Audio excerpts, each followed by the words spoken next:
Well, friends, I am Oliver Joyce, and it's the spooky, scary time of year. And I think the scariest thing about this video was the way I played that introduction.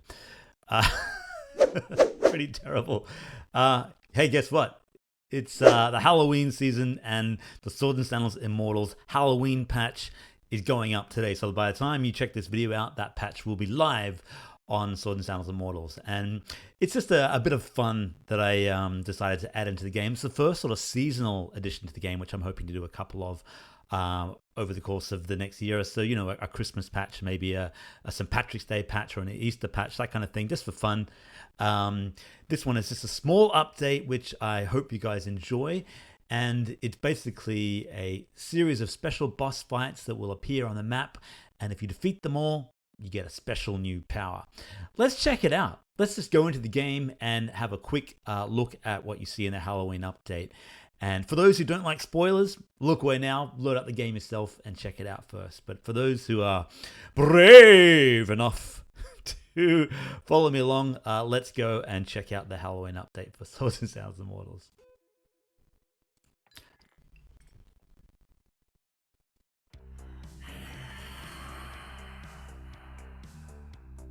All right, so the first thing you notice is, of course, the spooky new Halloween title, which is kind of cool. And that's a temporary theme that will run from now until maybe a week or so into November. So you got about 3 weeks to sort of do the content in this patch, and then it'll disappear until next Halloween.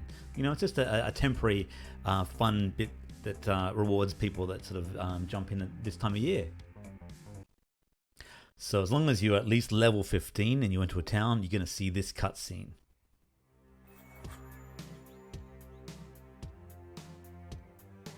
So that, of course, is Personette the Enchantress, and you go into a town, be level 15, and you'll trigger this cutscene. And she basically tells you 4 powerful spirits. Each one has a soul prism that you need to find. Bring you back all 4 of them, and she'll brew you a potion that will grant you a power you've never known, which is a cool new skill you can use in battle, which I'm not going to surprise you or spoil you in this video. And remember, the All Hallows season does not last forever. 3 weeks. I'm going to toy with the idea of having it maybe once the Halloween thing is done, it might sort of appear during certain sort of maybe between day 150 and 120 in the game. We'll see what happens. Depends on sort of like how I can, you know, work the game. But okay, so now you're going to see on the map, see this pumpkin here? That represents a Halloween boss battle, or All Hallows as they call it in the game. That's a level 5 boss, so you need to be pretty powerful to beat that one. Level 45 one, there's 4 of them. So you got to find the map on the map, scan the map, see where they are. They're randomly, they move around on the map because they are, of course, mobile bosses. So where is the level 25 one? 25, there we go. 20 days ride. So our character heads down.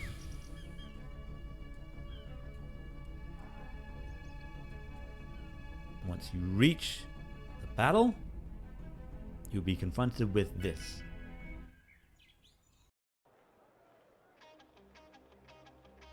This crafty fellow has been haunting the swamps of the East for as long as anyone can remember. Nobody knows why he has a pumpkin for a head, and to be frank, he's not one for much conversation. Anyway, that sort of disappeared. You can read that at your leisure. Lantern Jack, the All Hallows champion. For those who like those little descriptions, you can actually read them here by clicking on these. Often people don't realize that, but here it is. So Lantern Jack is a level 25 question mark rogue. So he's a kind of a unique oddity, but he's pretty powerful. You know, relatively powerful. He's level 25, but there are all his stats.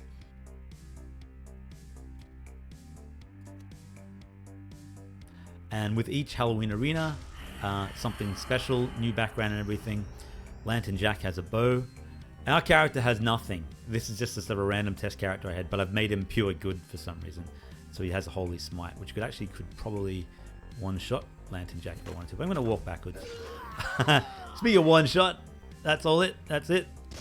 And it's over for our intrepid Halloween hero.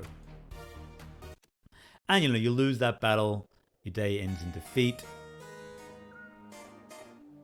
and you return to the last town that you are in, which in this case is Willard's Sound. So there are 4 Halloween battles, and they range from level 25 up to level 55. So you kind of do them at your own pace. If your character is already very high level, when you load the patch up, you should have no trouble with them. But if you're playing the game from the beginning, they're worth sort of tackling these bosses as the game goes on. And you basically have until sort of the first week of November to beat them all. And then once this patch sort of ends the Halloween sort of phase, I might roll into the game proper and, as I was saying, make it sort of appear between day 150 and 120. The only sort of caveat with that is having it appear in a certain day. I'd probably have to make the level of the bosses a lot closer, because by that point in the game, your level might be quite high, and there's no point going back to defeat a level 25 boss. Or if it's too early in the game, you're not going to be strong enough to defeat a level 55 boss. But I don't know. I'll work it out. I'll work out something to do with that. Quick shout out to my very hardy bunch of Patreon supporters: Daniel Funches, Pookie, Bardi X, Cheese Chow, Brandon K, Ilya Gurovich, Pipuch, Timmy Boy, X Up Omega, Jeffro Hexrudi, Hopeless, Eunice, and Noah Gurajan. You guys are the real deal. What can I say that hasn't already been said about the legendary Patreons? And if you want to see your name up here and get a newsletter each week about the game and other stuff, and my secret thoughts on game dev and that kind of thing, you can become a patron too. Oh, hey, out of the way! If you'd like to be a patron, that would make my day. Hey, get off! Always interrupting at exactly the wrong time, or perhaps exactly the right time to move on. So I have been working, of course, on the observatories update in conjunction with the Halloween patch. I just needed to get the Halloween patch done before, because it's basically the Halloween season. If you do a Halloween patch on Steam, you get a bit more of a push from them, a bit more visibility, and hopefully that brings more interest to the game. And some of the systems in the Halloween update actually sort of work with the observatory systems in terms of I had to get the code ready for both. So yeah, it all kind of works quite well. I'm hoping to have Halloween observatories done by end of this month. I think another 11 days should get it done. We'll see, fingers crossed. And then of course we start on dungeons finally, already in November. And that's the last big update, of course, other than multiplayer, which is sort of working in conjunction. And I've got a guy working on that right now.